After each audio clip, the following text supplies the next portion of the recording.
Hello friends, it's your buddy Nick here with Game with the Guys. Fake is all decked out in some Pyromancer gear. Actually, this is the Conjurator gear because this has very good flame resistance and we're going to be dealing with some flamey stuff. You can see kind of just embers floating through the air, these arch trees here. Only you can prevent forest fires, and this is what happens if you don't put out your campfires. You will light roots on fire like that, but that has nothing to do with why these are on fire. These are on fire because if you go back to Dark Souls 1, the bed of chaos kind of lit everything on fire, in a sense, both literally and figuratively. So we still see remnants of the fire here. And the big crossbow is coming at us, or trying to hit us, but you can use these arch trees to block it out. And it appears that this was once a path that went all the way over, but now there's rubble and an arch tree in the way. So we're going to have to go out onto the lake where it's a lot more dangerous. So it's best to wait for all three of the bolts to hit. That gives you the most time to run. All three have gone. And so now I just want to get behind this arch tree so I can avoid the next three shots. And here we have the Carthus Sandworm that we read about from the lightning bug pellets. And there is just so much noise going on. I really can't tell if those have shot. We're going to try to roll to avoid these, and we're just going to run right past this worm right now. And I'm going to show you the easiest way to get rid of this worm. You're going to hang a left right after you pass it, and you'll see these candles here, and this rock is a good place to hang out. And now that crossbow is going to try to hit us. Instead it hits the worm, or if you're not properly positioned, it will hit you also.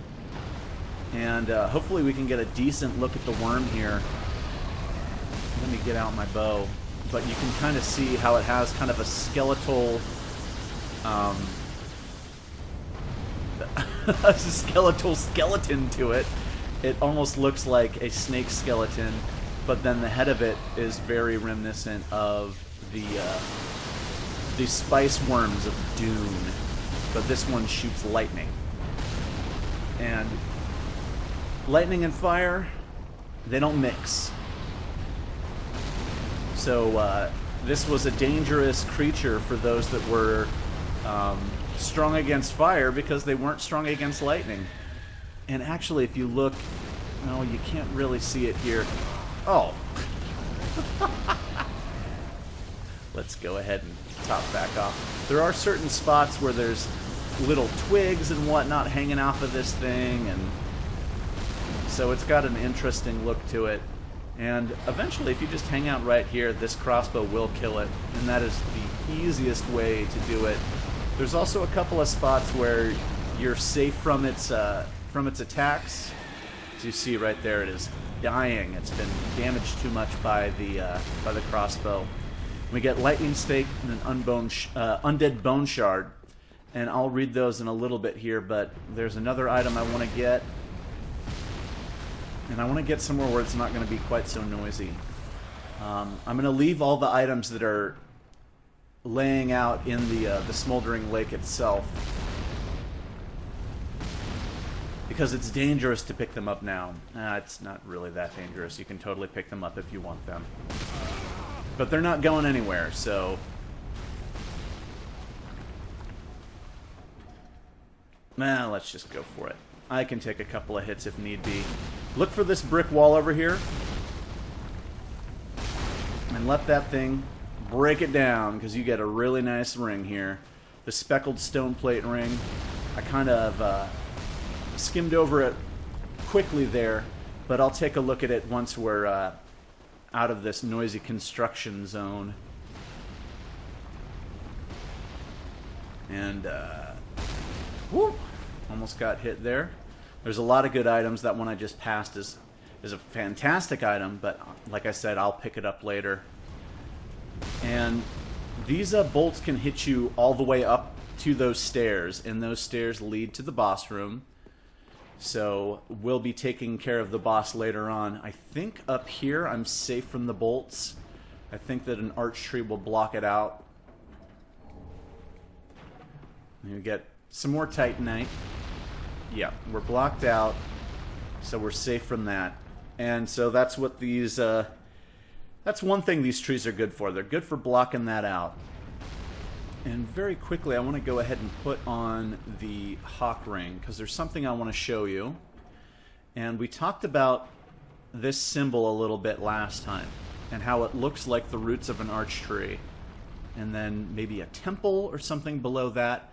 I do think that this is a kind of a hint that Izalith is here, or the remnants. And as we go through here, we'll see that this very much seems to be the remnants of the area once called Lost Izalith. And here we have a bonfire. Let's go ahead and rest up. And I want to set in here. I've got... I probably should have set up more, but 2 will do for now. Let's go ahead and check out some of those items that we picked up. The speckled stone plate ring. A lot of these have the very similar description about true symbols of knights and whatnot, but the speckled stone plates are granted to those who face an endless journey. And the reason why they face an endless journey, or reason why it's given to those, is because it does all sorts of absorption boosts there. So if you look, we get... I believe it's supposed to be out about 5%, but because my absorptions are so high, it kind of tails it off once you get high up like that. So if I actually disrobe here and I go to the speckled stone plate, you'll see that, well, let me get rid of that one. Let me just take it off. Here we go. So you see here that it gives 5, but as you kind of boost up your resistances, it kind of weans you off the added bonus. So that's why I wasn't doing exactly 5 there. And so I have pretty decent fire absorption. It definitely could be higher. Let's take a look at the other items that we got. We got one of these. You already know all about that. But here is a new miracle. And since the Carthus worm does lightning attacks, it makes a lot of sense for it to have a lightning spell. But the reason why it has this particular spell makes me wonder about the origins of the worm itself. If we look at the description here, it's a lost dragon slaying miracle. Strikes with a stake of lightning. So this is kind of more an AoE directly in front of you rather than a distance throwing a lightning bolt like Lightning Spear is. And if you actually, I never pointed this out, but if you look at the miracles, it kind of looks like the pages out of a book and like it's telling a story. So, and the miracles are basically stories, so that makes a lot of sense that that's back there. And this particular tale describes the lost practices of ancient dragon slayers, who found that in order to pierce dragon scale, lightning should not be hurled as a bolt, but rather thrust as a stake directly into the dragon's hide to be truly effective. So if you can get close enough up to a dragon to use this, this is going to be your best bet. I wonder if this is a technique that came about after the introduction video from Dark Souls 1, because, you know, they were all throwing the lightning spears. Or maybe they knew all about this, but they, you know, since the lightning spear is a ranged attack and this is kind of more like a melee style, you know, they were waiting for the dragons to get up close. But this is a lost art, and that's why we haven't seen it up until Dark Souls 3. And I think that's all the good stuff that I got. One thing that's very interesting right over here is we can bring in Night Slayer Tsorig. This was the Red Phantom that invaded us up in the Catacombs of Carthus, and now he wants to help out. And you'll see that this area looks almost exactly like the Catacombs of Carthus. And so it seems that as Wolner was taking over these other places, he might have kind of stumbled upon the remnants of lost Izalith in this area. If we were actually to look at the name of that bonfire, this is called the Demon Ruins. And as we know, a lot of the demons are kind of dying off. We don't really see a lot of them anymore. But we will see all sorts of interesting foes down here. Oh, and he got me right in the face. So this thing is actually called a Smouldering Grue. And these guys are really tough. And they've got a lot of hit points, and they do pyromancies and all sorts of great stuff. And you see that he's got a little fireball that hangs out with him. And that's his little buddy. Does a little extra damage. And it sucks to to have to deal with all those guys. And I'll show you a little bit more about that in a minute. They will always drop a Titanite shard, so you're going to get a lot of them down here. Right over there, we do see a Grue hanging out, and he's kind of walking around the areas. In this hallway, there are a lot of dead bodies here of demons called Capra demons. But this hallway, you do not need to go down in that direction. There are tons and tons of enemies, and there is one treasure, and it is, of course, an ember. But if we look down here, we'll see a couple of the fireballs that belong to more of those Smouldering Grue. And if you get a good angle, you can actually just take them out from right up here. And this makes battling the guys down below significantly easier. And there are two of these Smouldering Grue. You can see one on the left side of the screen there. But removing those, their little fireball buddies, makes these fights a lot easier. And I'll get rid of that extra one there. And having these guys right next to each other, you saw that this guy cast another one of these things. As they call out like that, they'll raise that fireball into the air, and they will send off that little orb. And you can see that this guy actually has 4 arms, and in his smaller arms up front, he's holding a little fireball like that. And they've got this great big machete or something that they attack with. And their face appears to be covered with a mask that almost has a beak like a parrot or some type of bird. Cool your jets, buddy. Let's go ahead and heal this guy up. I should have saved my Estus for myself, but I want to keep him hanging on for a little bit. And once again, we'll see that they drop these Titanite shards. And as we came down here, there's a path here. Usually I can walk up there, but there's a great big hole in the way. So there's a good item over there. We'll be getting that later on. You'll notice these statues here, and I'm just super close to them. I can just look at them regularly. But these were statues that were kind of a living statue in Dark Souls 1 that would breathe fire on us. And we see, I'm not sure if these are supposed to be statues or if these are actually deceased demons, but we see a lot of demons from Dark Souls 1 in here. And this guy was waiting to ambush, and there's a little prize right behind him. And Tsorig is taken care of. There's a few more just to the left of us. We get another undead bone shard. And Tsorig is challenging these guys, and he does a fair amount of damage, but he's a slow attacker. And these things, they have very, very high defense, so it takes a little while to take care of them. But we saw these guys in the Cathedral of the Deep, or their cousins, I should say. But these ones actually have fire attacks, and they have very high resistance to fire. And fire was the way that we killed them in the Cathedral of the Deep. So fire is not going to be a good option here. Magic or dark are really good options to fight those guys here. So we do see skulls, we see weird demonic swords, all sorts of stuff littering the area. More Capra demons. This is a Taurus demon. Here's a stray demon here.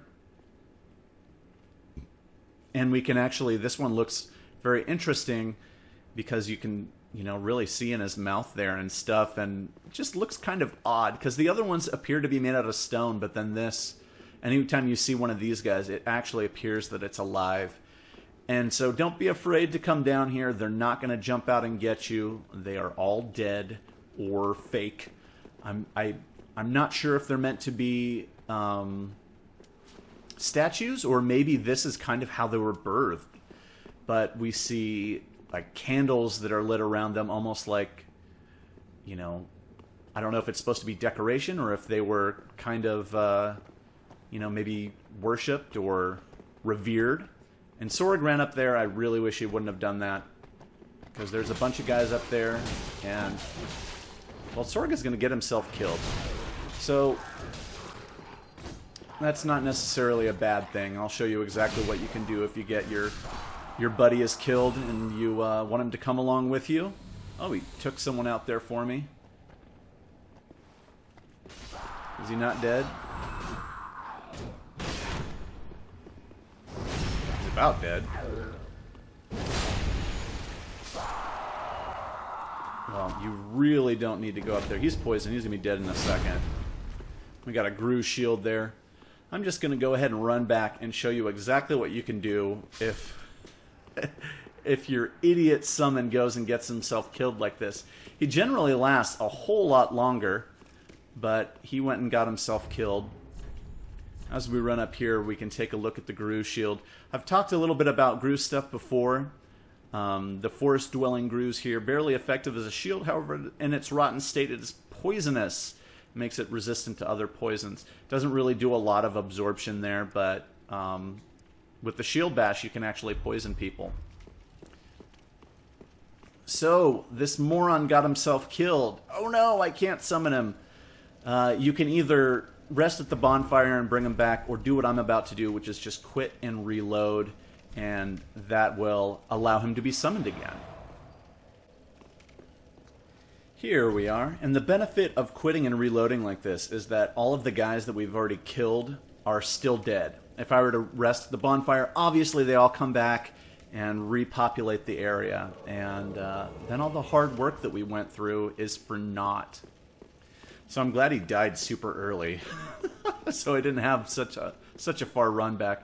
But if he does die, you know, no big deal. He's a little extra help, but you know, he's a big moron, so you really don't need him. And I told you not to go down that hallway, and he didn't listen. He decided to run up the stairs that are on the opposite side there and fight those guys by himself.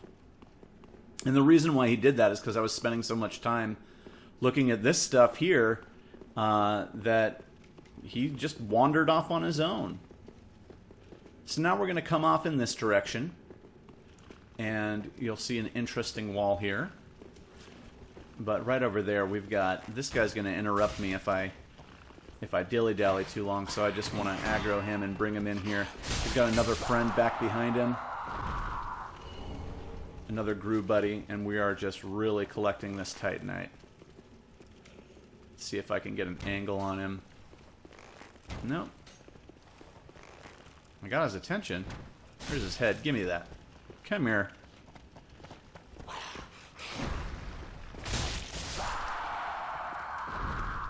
And you get a good look in his mouth there.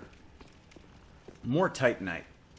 So this is actually, this is an illusory wall, but I kind of just wanted to look at the design on it here. That one you can't really see it as well. Let's go ahead and knock it down. We'll take a look at that in a minute here, but inside you'll see there's a lot of dead demons, and somebody is beating up on a Gru there, and it's actually a Black Knight. These guys easy to backstab, just like they were in Dark Souls 1.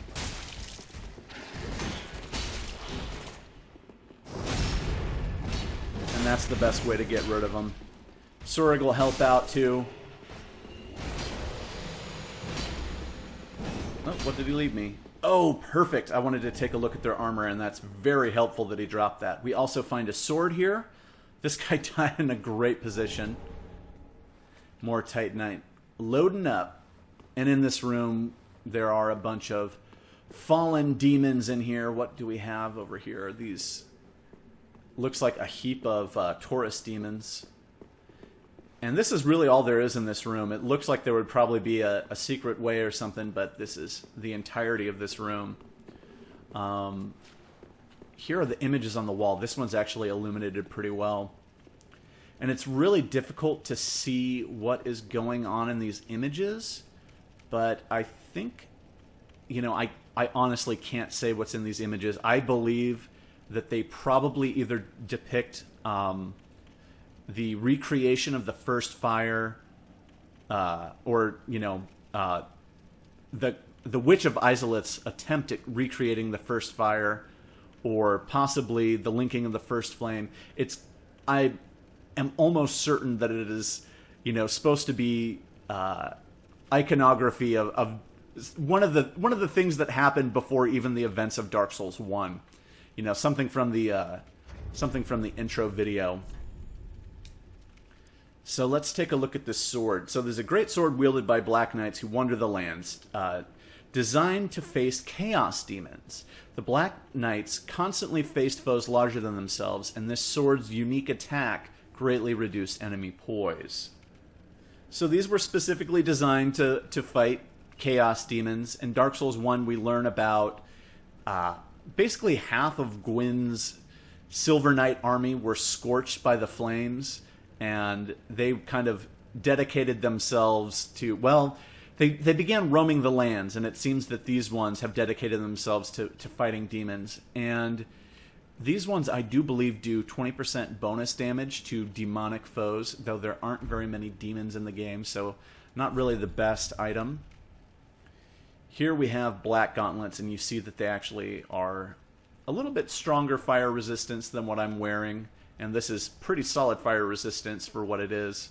I didn't want to wear the antiquated gloves because it messes up my fashion soles. So, the armor of the Black Knights who roam the lands. The knights served the first Lord Gwyn and followed him into the flame upon its linking.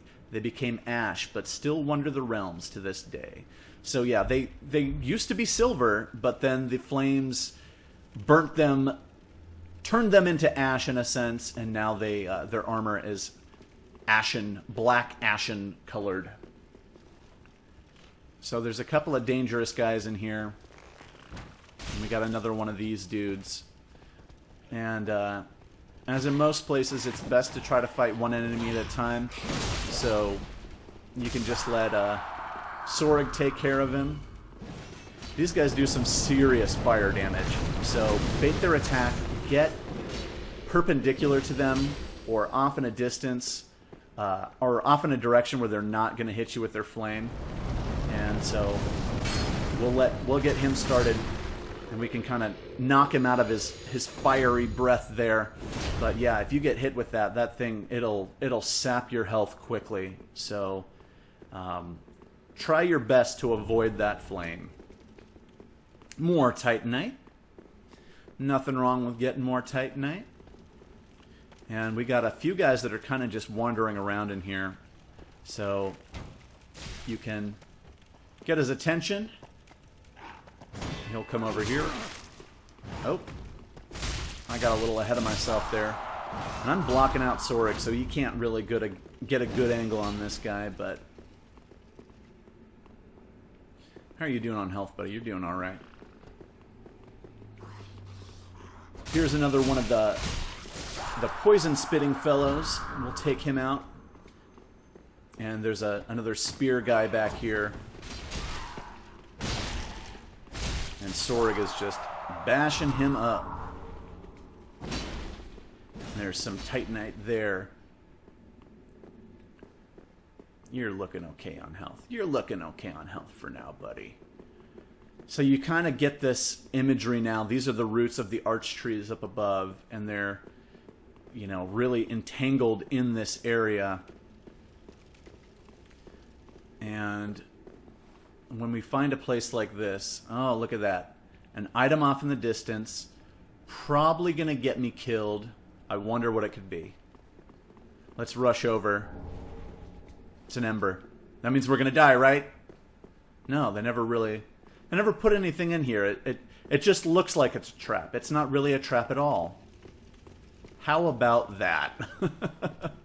Actually, let's go ahead and heal Tsorig. If he wouldn't walk away, he could get some health. And as we come up here, we're going to find our next bonfire. But as you rush over to it, there is a smoldering grue off to the right. And he's... Oh, well, Tsorig's... Oh, I get the brunt of it. Tsorig goes in there to attack, and let me see if I can get a backstab on him.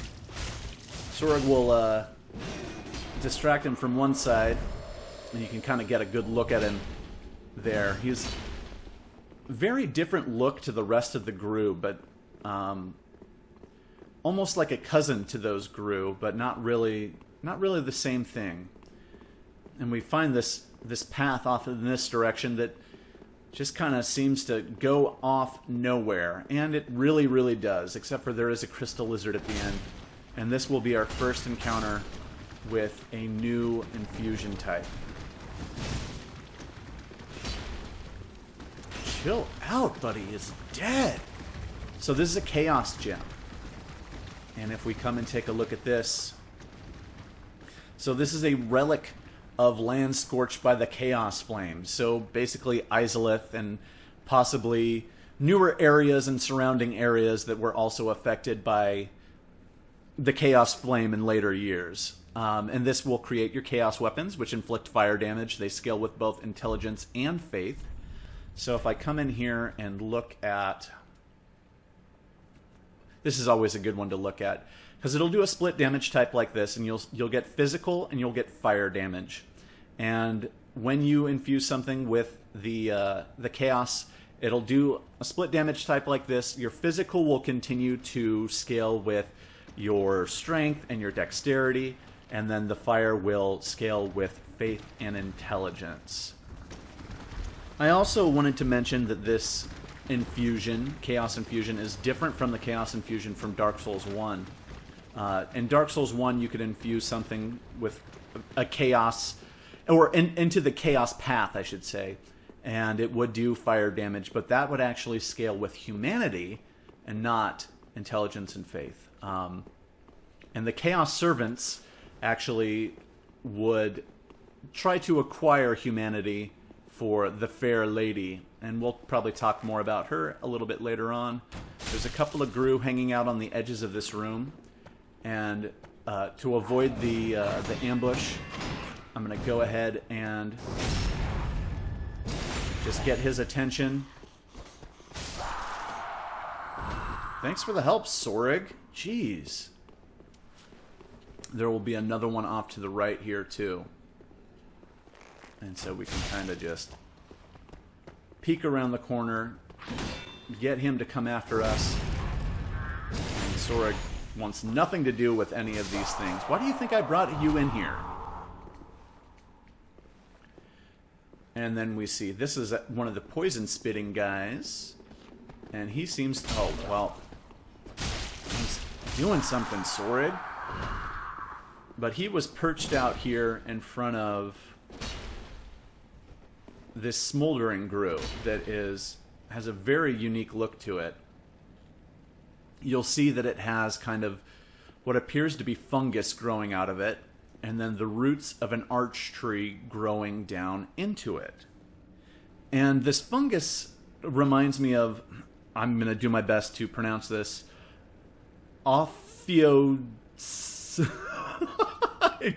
it's in Latin. Ophiocordyceps unilateralis, which is a type of fungus that is found in the insect world and will actually control the minds of the insects that it infects. And this fungus was actually part of the inspiration for the video game The Last of Us. And if you haven't played it, you really should, because it's excellent. But anyway, we see that there is this figure here that is in a very interesting stance, and I want to move this grue out of the way, and you can see kind of this corpse here kneeling in front of it, and it has the Izalith Pyromancy Tome. This makes me think that this is a master-pupil combination, and that maybe people were learning from these these smoldering grue, or that this smoldering grue was once something else entirely. And we learned in Farron Keep that the acolytes from Farron Keep kind of evolved into the grue, and so it was probably a type of pyromancer that evolved into the smoldering grue. And if we look in here, that is the Grave Warden. Here is Izalith. And it kind of looks like an arch tree. It looks like it has the bark of an arch tree. And this will unlock Chaos Storm and Great Chaos Fire Orb. So if we look at the description here, it says a Pyromancy Tome from Izalith containing pyromancies of the witches. Give to the old master pyromancer to learn Chaos Pyromancies of Izalith, the ones that I just mentioned.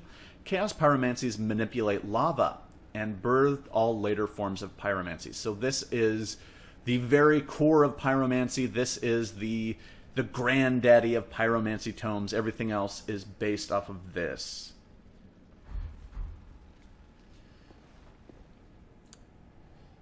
So remember these two for no real particular reason. We can speculate on who they might be. We're going to talk to Cornix first, but anyway, we can take a whack at these walls. You can take a whack at all of these walls. It always looks like there's a hidden door in here, but it's not in here. It's actually in the other room. So we're going to head on back. And I've already gone and got that Chaos Gem, so we're cool there. As we come across over here, this is where we're actually going to find a hidden doorway. And hopefully Tsorig won't die here. He has some decent health.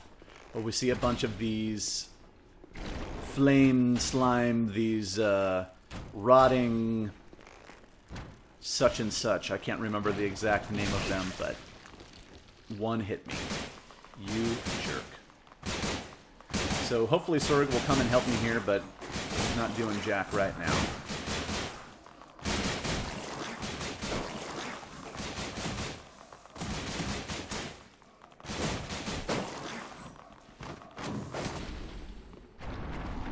Oh, Tsorig, you fool!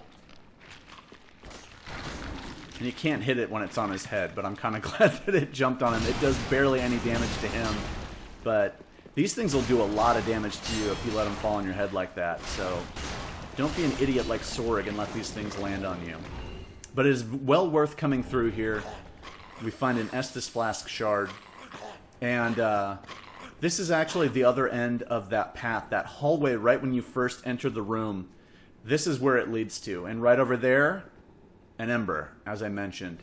And there are many, many enemies along the way, and they will all just beat you up. And it's not worth it. But from there, if you are very crafty, you can actually attempt to jump across and get a shortcut to the second bonfire.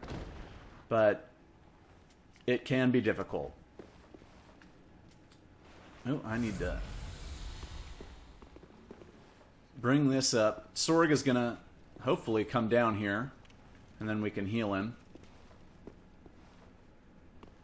Come on, buddy. Jump on down. There he goes. I just had to lure him, and then we can... Don't walk away. You walked out of the... No. Sometimes he just doesn't want to be healed. You just got to trap him in there. Alright. One Pyromancy Tome down. One to go. And now we can head off in this direction. And we'll see some rats hanging out here. You can just go ahead and give them a little... Oh. Hopefully you get them before they get to you. Heading down that way will lead to a dead end. I'll show you in just a moment. Where's that idiot? Come on. There are going to be a couple more rats up here. So, it's good to let them just bounce off your shield like that. You can take care of them. Here's another illusory wall. and you'll recognize this area as we turn this way. Ah, that's that hallway, that main hall we were just in. And we peered down here before, and before I look at this, there's a lot of interesting stuff going on there, but I just want to show you that this is kind of a lava-filled area. And we'll check that out later on. I'll show you a good strategy for that, but right now, let's just take a look at this. And if you played Dark Souls 1, this will remind you very much of Quelaag, or her sister, the Fair Lady. And we have what appears to be a corpse distraught leaning up against it.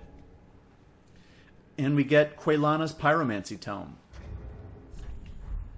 And if we look at that, oops, it appears to be wearing the black robes with gold trim that the witches of Izalith wore in Dark Souls 1. So it's very likely that this is actually Quelana, and she reunited herself with one of her sisters here, but died just like the rest of them, which is unfortunate because Quelana was awesome. She was a great teacher in Dark Souls 1. And something that's kind of odd is that there's a different spelling for Quelana often used in Dark Souls 1. It will be Quelaana, and this only has the one A. This is a Pyromancy Tome of Quelana containing her unique spells. These pyromancies can only be taught by a female master.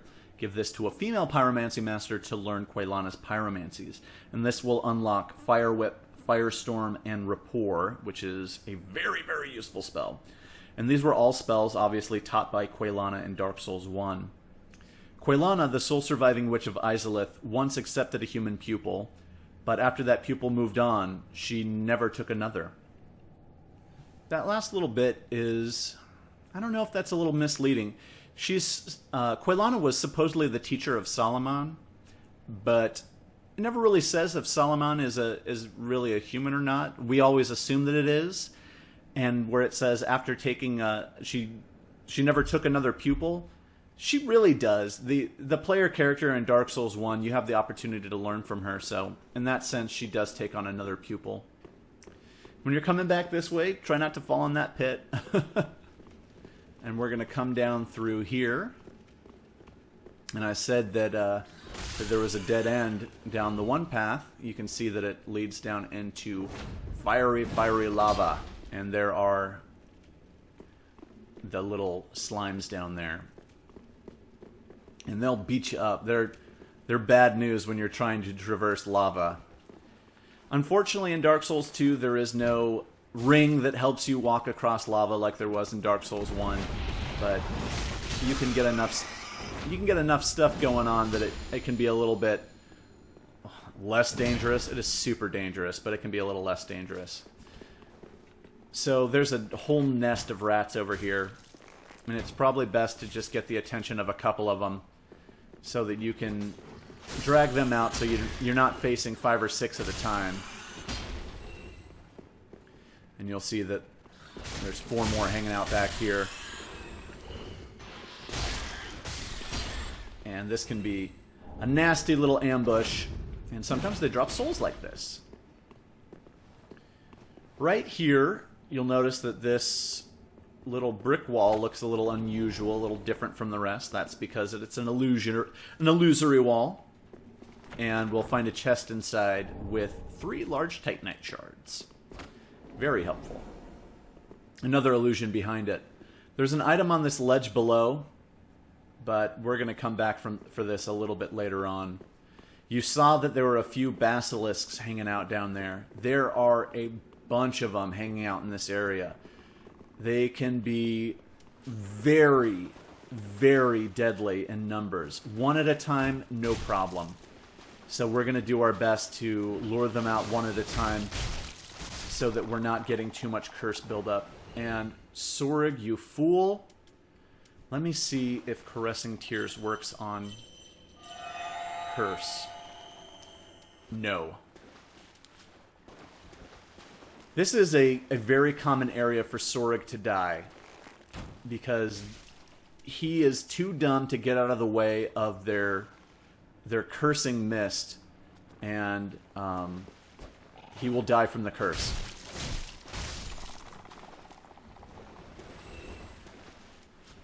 So if we can get these guys to just kind of come out here and face us one at a time, or if you can kill them before they even get a chance to spew their mist. Uh-oh, we've got 3 of them going right now. Tsorig's probably going to die here. You see my poison, or my curse level is getting up pretty high. I'm wanting to get out of the mist, and Tsorig dies. That's quite unfortunate, because there's a fun thing you can do with Tsorig here. I'm not going to go back and resummon him, but I'm sure that I've got a video clip of it, but I'll show you a fun thing that you can do with Tsorig here. And we get some moss fruit. Well, Tsorig could have used that, but he's dead, so now he can't.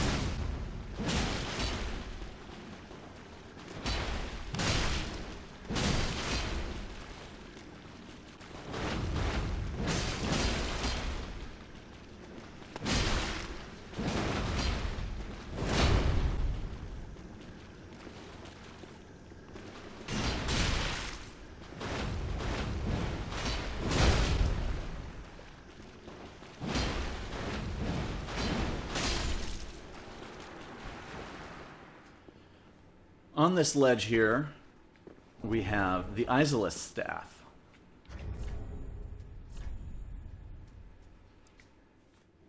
So this is the Dark Souls 3 version of Dark Souls 1's Izalith Catalyst. And in Dark Souls 1, the description reads, "Catalyst of the Witch of Izalith of long ago, when her daughters were still flame witches, before they were engulfed by the Chaos Flame. Both the birth of pyromancy, their wands, were mediums for sorcery, but the knowledge of this flame sorcery has long since vanished." And I read that in an awkward way, but we'll see here, if we read this, "The ancient catalyst of the Witch of Izalith and her daughters, used long before the dawn of chaos and pyromancy.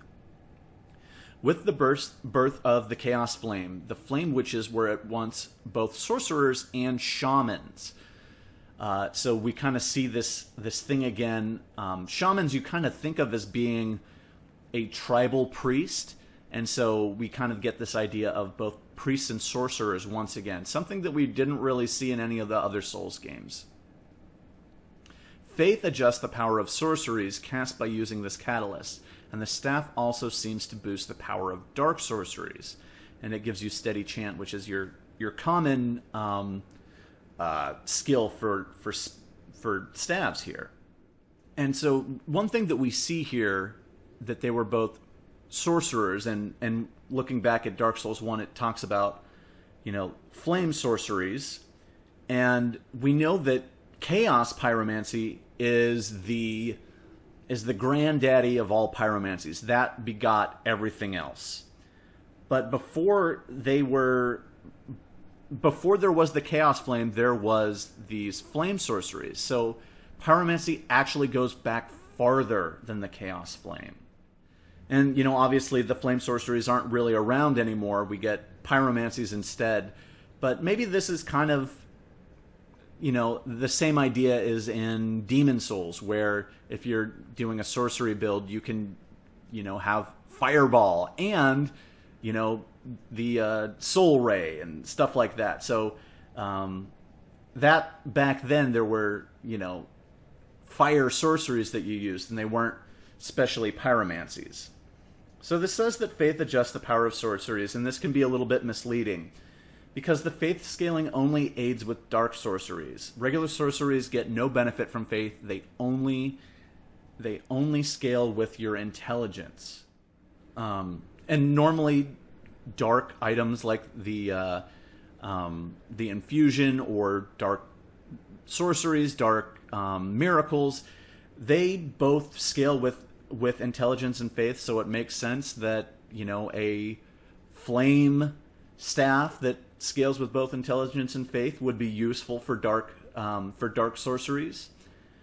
But there's a really good YouTuber called the Ashen Hollow, and he makes a lot of these really cool lore videos that, I'm going to be honest, I almost never agree with them, but he just takes it in a very different direction than your standard ideas that you see all the time. So if you're interested in kind of getting alternate lore, like, his videos are really cool. But like I said, I almost never agree with his theories, but they do really make you scratch your head, and you know, he has really good solid evidence to back them. Yeah, he has a cool channel, so check him out. And here we have, this is actually the human version of Tsorig. And he's super, super dangerous, so stay away from him. But he's also really dumb, so you can kill him in easy ways. One great thing that you can do is, if you can actually, you know, get him to turn the corner here, is you can get him to fight other enemies for you. And I guess in that sense, he's almost like a purple phantom. But right over here, we have a really tough enemy. We have a Black Knight. And we can get these two guys to... oh, hopefully you don't get hit by one of his swings, because he does a ton of damage. And we can get these two guys to battle it out. And hopefully this Black Knight will do a little bit more damage to Tsorig than... Oh, well, Tsorig just took care of him pretty easily. And this little pokey method is a good way to do it. Get past the distance of his swing, bait it out. And I thought he was going to do a second one there. He can do... Yep, there's that second one. He'll oftentimes do combos like that, 2 swings, because that's really all that he has stamina for. But if you let him do those 2 swing combos... Oh, I thought he was going to go back over the top there, but... Yeah, you can just poke him like that after he gets done with the one. Oh, I was hoping to get a critical shot on him there. And he'll just take out all your stamina, so be very careful. I was getting a little greedy there, and oh, I'm very lucky that he didn't hit me there.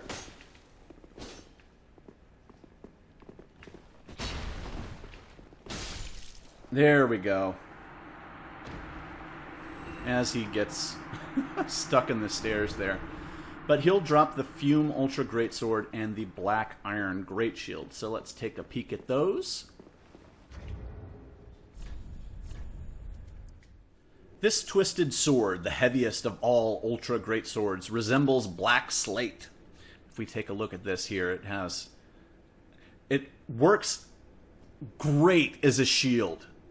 If you just two-hand this thing and just fight like that and use this as a shield, this is actually a really solid shield too. As you saw him deflecting a lot of our attacks toward him there. But I just wanted to show that off, and has excellent strength scaling, though it does have a very high strength requirement, which, you know, makes sense, and it weighs a ton. This weapon, said to belong to a trader from long ago, was so heavy that it found no owner and became a forgotten relic of history. So this is a sword from Dark Souls 2, actually, that you could get from the soul of the Fume Knight, thus, you know, Fume Greatsword. And the trader in the description is Raimi. He was once a distinguished knight that stood alongside, you know, people like Velstadt, and he was considered a traitor, and then you end up fighting him in one of the DLCs, or what you believe to be Raimi. But so that's kind of the idea behind the sword there. We also have this shield, and we can take a look here. Very, very good fire defense, very heavy, excellent stability. Great shield made of black iron, deeply feared for its association with Nightslayer Tsorig. Black iron offers high defense and is particularly effective at warding off fire. This is actually the same shield that Tarkus used in Dark Souls 1, and Tsorig's armor is very reminiscent of Tarkus's armor. So because of the stability and the fire resistance, this is a great shield for this area, and also in the Carthus Catacombs. The Black Knight dropped an ember there for us. And we've got another little goodie right over here. Just some souls. We're getting very near to the end of this episode, so at this point I'll say thank you for watching. If you're enjoying this episode, if you're enjoying this playthrough, please give me a like. If you have some friends that might enjoy this, share it their way. Leave comments down below if there's something that I missed, or if you have different ideas on lore, or if you just like my ideas on lore. All of those things really help me out, and be sure to subscribe if you're not subscribing already, because that is just the easiest way to get new videos directly to you. There is a little item over there, and we're going to go pick that up. This is the Dragon Rider bow. This is absolutely my favorite bow for quality builds in this game. So let's take a look at that. Here we are. Longbow of the Dragon Riders, who served the old King of Want. So why would there be something from the King of Want, or actually his bodyguards in a sense, located in the area that is now, or that was once probably Izalith? The Dragon Riders were the old King's royal guard, and great strength was demanded of them. Merely drawing this bow calls for inhuman strength. The worthy few can master this bow. However, use it to devastating effect. This is a great, great weapon. The skill is puncture. Pull the arrow even further back for a more powerful shot that can also pierce shields. Here, if you take a look at this, this is where it really differs from the Dragon Rider bow from Dark Souls 2, which was also a really powerful bow. But this one only does physical damage. It doesn't do a split damage type with magic, which honestly didn't really make sense in Dark Souls 2. Here, it's just a really strong bow, but, you know, with a 19 strength requirement, pretty easy for a quality build, and the weight kind of heavy, but not a great bow, not even close. And it will fire regular arrows, which is very nice. I don't know that I mentioned it, but yes, the old King of Want, that's King Vendrick from Dark Souls 2. So here is where we're going to leave off. I'm just going to get to the tippy top of this this little ladder here, and we'll take care of the rest of this level in the next episode, and we'll fight the boss. So I will say once again, thank you for watching, and I hope you're not too afraid and you're curling up into a little ball. We will see you next time.